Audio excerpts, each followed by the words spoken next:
La recette du gâteau au chocolat très chocolat. Première étape de notre recette, commence par te laver les mains avec du savon. On frotte bien au-dessus des mains, en dessous des mains et entre les doigts, c'est important. Commence ensuite par préchauffer ton four à 180 degrés.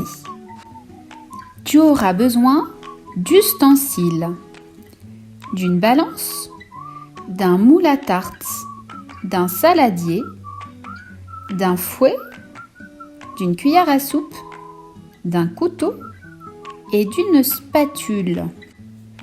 Tu auras aussi besoin d'ingrédients.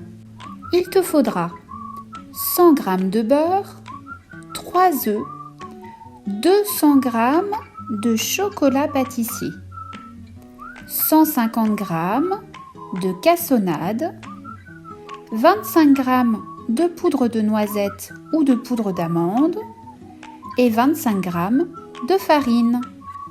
Commence par peser le beurre. Il t'en faudra 100 g que tu vas mettre dans une casserole. Prends ta plaque de chocolat et casse avec tes doigts. T'as vu, on le prend entre le pouce, l'index et le majeur. On casse les petits carrés de chocolat et on les met sur le beurre. T'as vu, j'ai pas commencé par le chocolat, j'ai d'abord commencé par mettre le beurre, sinon le chocolat risque d'accrocher au fond de la casserole. Allez, on s'applique, on coupe tout le chocolat. Tu vas mettre la casserole à chauffer sur un feu très très doux. Demande à papa ou à maman de t'aider pour cette opération délicate. Attention, ne mets pas trop fort. Si tu mets trop fort, le chocolat risque de brûler au fond de la casserole. Et remue un petit peu de temps en temps. Pendant ce temps-là, on va faire le reste de la recette. Tu vas prendre 3 œufs. Pour casser les œufs, tu vas les taper sur le côté, tout doucement. Et quand ce sera tapé, il y a un petit creux qui va se former au milieu de ton œuf. Dans ce petit creux, tu vas y mettre tes pouces pour ouvrir l'œuf en 2 parties. Pour casser ton œuf, tu vas taper ton œuf sur le côté du saladier. Alors si tu le tapes pas assez fort, il va pas se casser. Mais si tu le tapes trop fort, tu risques de faire une bouillie d'œuf dans tes mains. Donc on essaie de trouver un moyen terme entre pas trop fort et un petit peu fort. Allez, c'est parti, on casse nos œufs. On tape sur le côté, on met nos pouces dans la fente, on ouvre en 2 parties notre œuf et regarde, il est bien tombé dans notre saladier. On recommence et on va faire de la même manière avec nos 3 œufs. Puis, avec ton fouet, tu vas mélanger les œufs. Alors pour que le saladier ne tourne pas, tu vas tenir d'une main le saladier et de l'autre, tu vas mélanger avec ton fouet les œufs comme quand tu fais une omelette. C'est pareil. Prends maintenant la cassonade. Alors la cassonade, c'est un peu comme du sucre. Donc si tu n'as pas de cassonade, tu peux prendre du sucre. Mais comme moi je suis de Schnorr, comme on dit, chez moi on n'utilise que de la cassonade, on n'utilise pas le sucre. Il t'en faudra 150 g. On s'applique bien pour peser, pour trouver 150 g qui est placé entre le 100 et le 200 g sur ta balance. Après, on va verser notre cassonade dans notre omelette d'œuf. On va remuer l'ensemble. Alors attention, il faut le faire vite, mais pas trop fort parce que si tu fais trop fort, tes œufs ils vont sortir du saladier, ça va déborder. Et en même temps, il faut que tu le mélanges jusqu'à ce que ton mélange blanchisse. Que veut dire blanchir le mélange ? Regarde bien la photo. Sur la photo, tu vois, il y a des petites bulles. Ça veut dire que ton mélange, il a blanchi, ça fait des petites taches. Quand tu arrêtes de remuer, tu verras, ça fait tout plein de petites bulles à la surface. Maintenant, tu vas prendre ta poudre de noisette ou ta poudre d'amande et tu vas en mettre à peu près 25 g.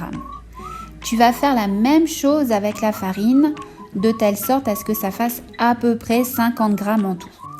Alors sur la balance, ça fait, tu vois, un peu plus de 50 grammes. Je suis quasiment à 60 grammes sur ma balance. J'en ai mis un tout petit peu plus, mais c'est pas grave si c'est pas absolument parfait. Tu vas ensuite verser ce mélange de poudre d'amande ou de noisette avec la farine dans le saladier.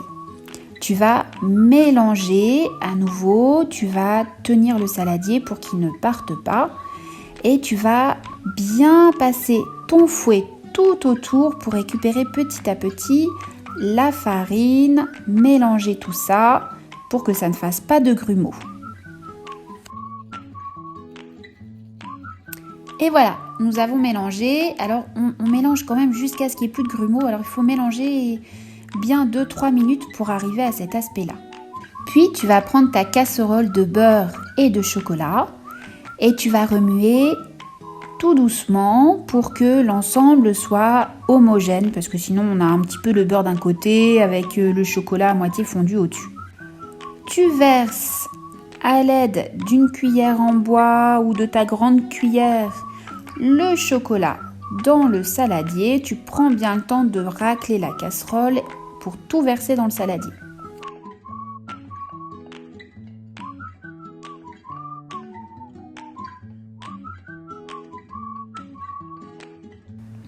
Tu mélanges ensuite l'ensemble. À nouveau, je tiens bien le saladier, je remue pour que le chocolat se mélange bien à toute la pâte. On ne fait pas ça trop vite parce que sinon ça va faire des taches dans ton gâteau. Donc si tu veux que le gâteau il soit tout chocolat, il faut vraiment bien mélanger l'ensemble de la pâte. Tu vas ensuite prendre un petit morceau de beurre et l'étaler sur l'ensemble du moule avec le bout de tes doigts. Alors pourquoi on fait ça? Tout simplement pour que ton gâteau ne colle pas au moule quand tu vas vouloir le démouler et te servir pour manger une part de gâteau. Et voilà, maintenant tu vas verser la pâte de ton gâteau au chocolat dans ton moule à l'aide de la spatule. Et tu vas bien racler.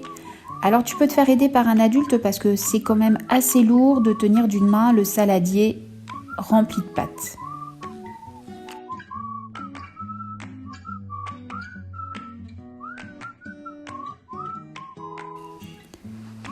Tu places ensuite ton gâteau dans le four. Attention, tu te fais aider par un adulte, ça peut être dangereux, un four ça brûle.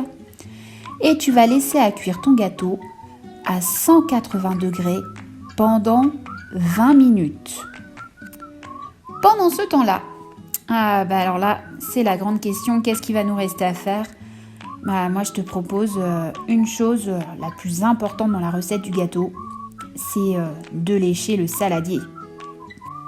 Quand enfin ton saladier est tout propre, là, il te reste deux options. Soit tu le ranges dans le placard, soit tu le mets à laver quand même parce qu'il n'est pas si propre que ça. Et je pense que la deuxième option, ce sera mieux parce que sinon papa et maman, ils vont pas être super contents.